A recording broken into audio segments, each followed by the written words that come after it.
И последний вопрос на сегодня. Иосиф Роков, «Вечерний Санкт-Петербург». Вопрос к Александре и Дмитрию. Во-первых, поздравляю с медалью. Вопрос такой: расскажите чуть подробнее о ваших программах. Ну, прежде всего, произвольная, она перед глазами, щелкунчик, музыкальное сопровождение в классическом исполнении. Насколько образы, что вы выражали на людей, соответствует балету, или у вас своя трактовка этой вечной истории? И про короткую все-таки не так часто услышишь очень черное в таком современном джазовом исполнении, что вы хотели выразить в этой программе. Спасибо за вопрос. А то мы уже думали, что мы могли, в принципе, уйти.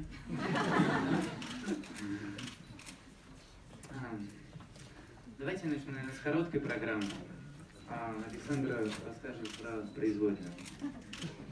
Короткая программа, действительно, это бессмертный хит, уже мировой, очень черный. Мне кажется,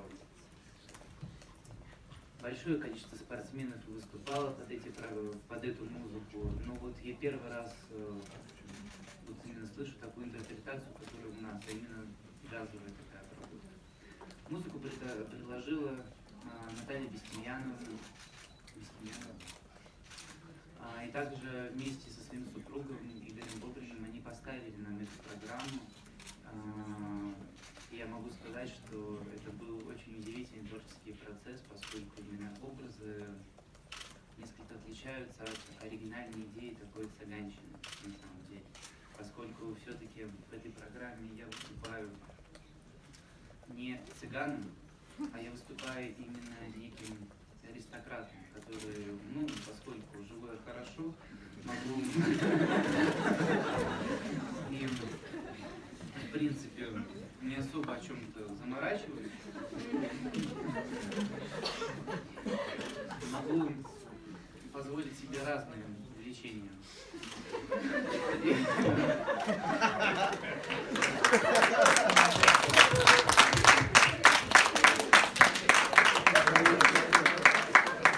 И в один из таких вечеров я нашел для себя новое увлечение.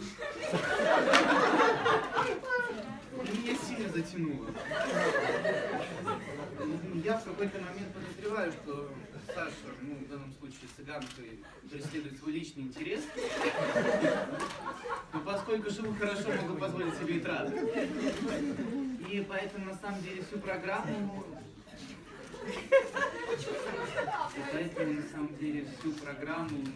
меня Саша завлекает туда, но я особо не сопротивляюсь этому процессу. Не позовь меня, пожалуйста. Ну подожди, а что это такое? Вы прекрасны, я еще прекраснее.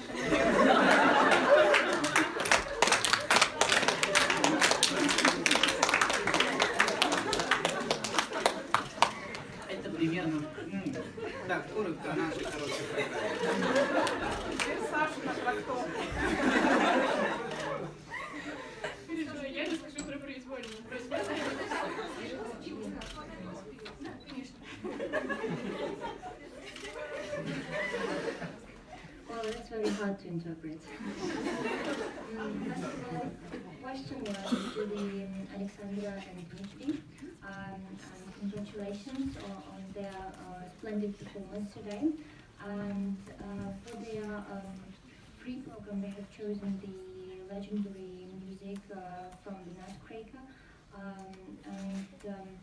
The question was whether if they have stepped aside from the classical music and have their own personal interpretation of the music, and it does not really look like the belly moves with something else.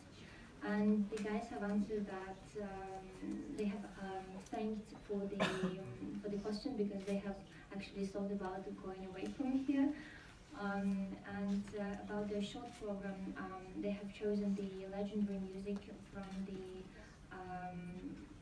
it's legendary music that is called Oči Čorne, or the Black Eyes, and they have some kind of jazz interpretation of the music, and their coaches, Natalia Bistymyanova and her husband Igor Bodrin, have helped them to create the performance. And well, it was like a creative process because they have put a lot of their personal interpretations and feelings into it. For example, well, Dmitry is not the original image of a gypsy, but he's more like an aristocrat because he jokes that he lives well and well, it's quite easy for him to get into the image. Once again, it was a joke. And so Alexandra is like one of his personal interests that tries to catch his attention, but since he is very rich and despite the fact that she has some personal interests of hers as well, he can afford to spend the money and gifts on her. And well, Alexandra said that well, it's kind of shameful for her to listen to such a description of hers, but Dmitry said that you should at least explain your words, explain your behavior on the ice. And about the free program, Alexandra will tell us some more words. Вот, насчет произвольной. Произвольной нам поставил Петр Чернышов. Ставил он нам ее еще в прошлом сезоне, но мы не успели ее накатать в том виде, в котором она должна быть. Сейчас она предстает уже в полноценном виде, я думаю, и Петр, наверное, нами доволен. Я в этом не уверена. Вот. А интерпретация, наверное, у нас все-таки классическая. Я Мария, Дмитрий, собственно говоря, уже принц. И нет, мы катаем. Недалеко от короткого уж. Но зато я тут лучше выгляжу. Это явно. И мы катаем как бы уже сам финал, когда Дмитрий превратился в принца, и я уже, в принципе, танцую принцев. В общем, все хорошо, как в сказке. About the free program, well, the legendary skater Petr Chernyshov had to stage the performance, and he actually helped to create it in the last season, but they didn't manage to practice it, so it works out perfectly. So probably Petr is satisfied with the results of the guys.